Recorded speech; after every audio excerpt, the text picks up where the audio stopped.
Sometimes in life we have to do things that we really don't want to do or approve of. In my case, it was buying a 6-pack of Miller Lite.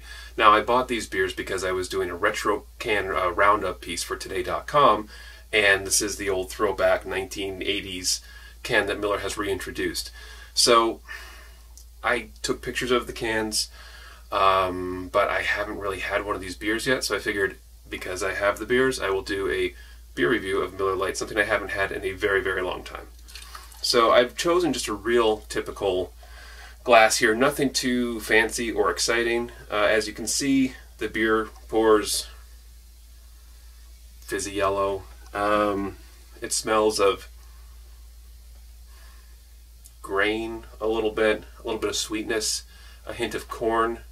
A sip,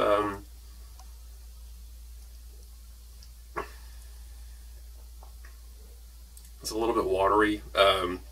It's a little hint of corn, a little hint of sweetness, but I have to say that something isn't quite right. Now, when I was younger, I mean, much younger, I, would have Miller Lites because whatever was laying around you could steal out of the garage. But this doesn't taste like that. There's something missing. Okay, I think I have it figured out. The Miller Lite I remember wasn't served cold and in a glass or whatever. It was enjoyed warm in the woods.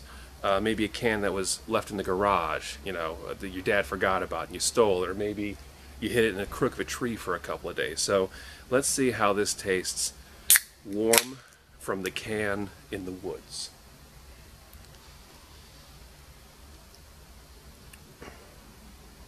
Okay, it's awful, but it's also filled with memories of being in Iowa when I was a kid, being down by the creek, and my friend Craig stealing a couple of these from his dad's stash, and us taking a few sips of one, thinking it's disgusting, and then smashing them on rocks to watch the cans explode, which is probably the best thing to do with a Miller Lite anyway if you run across them in the wild. But at least this way you get that really nasty corn taste and that kind of unbridled alcohol, and somehow the whole thing still manages to be kind of watery and rotten. But